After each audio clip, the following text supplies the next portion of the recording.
Flaggers Fitness Broadcast. Speaking to Joe Bruno. Hi, Joe. Hi, how you doing? Okay, good. Well, I'm doing very well, actually, because I have a whole bunch of mixers in front of me that are, I feel, going to make a lot of people happy. Joe's with he's the executive director of the American Bartending School and trains 3,000 bartenders a year. Is that right? Yeah, absolutely. We try to prepare people as best as possible to be able to earn some money and to make some nice drinks. Okay, you're a superstar in mixology here, and it's the upcoming weekend here, Independence Day, and a sure cure for the stay-at-home blues. Okay, bring 5-star fun to your background beverages, and we're going to talk about, I guess, ways to make drinks in your own home, right? Oh, absolutely. I think that people are not going to stop celebrating. They're going to celebrate, but they're just going to do it differently. And I wanted to bring the message that you can mix some really world-class cocktails at home without having to necessarily spend a fortune to do it. So I've been very lucky to work with Daly's Cocktails, and they make some quality mixers that you can use to put together some really great drinks. I mean, nothing sexier or better to look at than a beautiful peach mango margarita with a beautiful pastel color, and it's a really appealing drink to both ladies and the men. So it's something that you can do, and it's a drink that when you look at it, it looks as if it's something that you would order at a resort or like, at a casino bar somewhere, not something that you would do in your living room or your backyard, and people love them. Okay. Tell us what goes in a margarita. Margarita is a very simple drink. The easiest way to put a margarita together, you get 1 part tequila, 2 parts Daly's margarita mix, throw it into a blender with some ice. You've got the best margarita you've ever had. It's a simple drink to put together. What's the secret in putting the salt around the glass rim?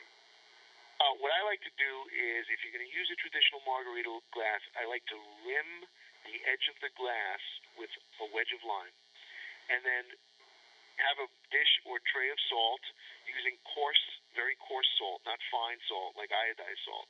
Very coarse salt, flip the glass, dip it in, and you've got it to adhere. So it's not difficult at all. So where can somebody go off in making a margarita? Where are some of the faux pas? Where can they go wrong in making a margarita? They can proportion it incorrectly. Meaning if you put too much tequila or too much of the spirit into the drink itself, it's going to taste strong, and it's going to overcome the other flavors of sourness and lime juice and that kind of thing. So the best advice I can give when mixing drinks is just putting them together according to recipe, and it's really fail-safe.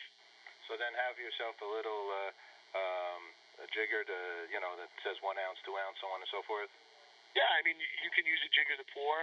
You could pour by eye, just by counting as you pour. The standard is the count of 4 is 1 ounce. So if you invert the bottle and you count to 4, you've got 1 ounce, considering that you have a pourer on the bottle. If you're free pouring, it would be considerably less. But yeah, I mean, it's not difficult math. It's very, very, very simple. Wait a second. Yeah, well, you're the boss. But tell me, say that again. You count to 4 with what? Right. If you put a pourer on your bottle, you can invert the bottle and just simply count to 4 as it's free pouring, and there you have 1 ounce.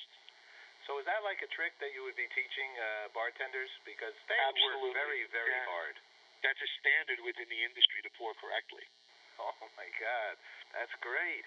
What are other standards? And I have, before I ask you that, I mean, I have some great flavoring here. So you have the sweet and sour mix. Those are what? That's famous for the daiquiri, right? Right. Okay. What is a daiquiri? How does that word even come about? Daiquiri is rum and sour mix. It dates to Cuba.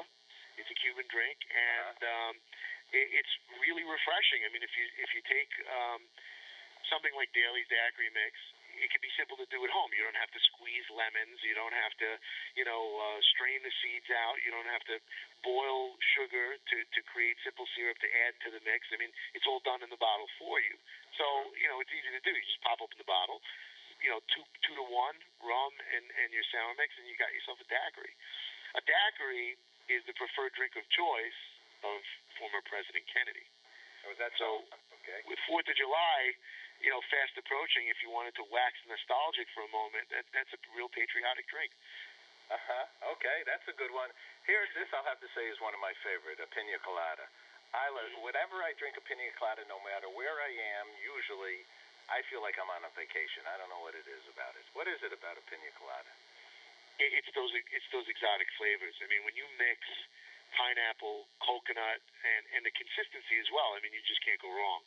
I mean, I would suggest for a real dramatic visual statement, if you're going to do 4th of July drinks, you can use a drink like the pina colada to put it together. I mean, you can use daiquiri mix, strawberry daiquiri or raspberry daiquiri to do your red color, pina colada for your white color. You can do your blue margaritas, and you got yourself the American flag. It's too bad we're not on video here. Next time we got to make this in video, okay? Sure. So we can see what you're up to. Where are you located? I am in New York City. I am a Brooklyn boy. Get out of here. Yeah. Really? So, all right, we're on 33 Flatbush Avenue. I'm going to come visit. Come visit. Why don't we? Yes, fantastic. All right. Get my phone number, or I'll get yours, and we'll hook it up here. These mojitos seem to become quite a rage, right? Isn't that so? Yeah, it's a very popular cocktail. The mojito is trendy. There are a few drinks that are trendy now. The pomegranate flavor is really trendy. Exotic flavors are popular because they're different. People look for new flavors and new tastes. The truth is, the margarita has always been the number one cocktail across America, and I think that a lot of the retro drinks are making a comeback now, based on the fact that style really reinvents itself every few decades. So I encourage people that when you're making drinks, you don't have to necessarily go for the most trendy, but you can pick a good variety of drinks that will appeal to a lot of different flavors and tastes. Okay, last question. What's good news for you, Joe? What's good news for me? Yeah. Good news for me is that people are hitting the bars, and they're also mixing some drinks at home. They're going out for the weekend. They're grabbing a cooler, filling it with ice, grabbing a couple of ready-to-drink Dailies mixes, and they're enjoying themselves this 4th of July. I love it. All right, it's all about having a good time. Joe, thank you very much. I enjoy speaking with you. I'm going to get back to the guys, Chuck, and everybody down there. Let's get together here. Actually, we want to open up a restaurant down over here, and let's discuss that. That's great. Be sure to have your listeners go to winaraise.com. Say that again one more time. Winaraise.com. You could have a chance to win $12,000 toward your salary, and also there are great recipes and also some rebates available on the purchase of mixes. So it's a great site to hit. Oh, fantastic. Okay. Thanks, Joe, so much. Thank you, Paul. Take care. Bye-bye. Bye.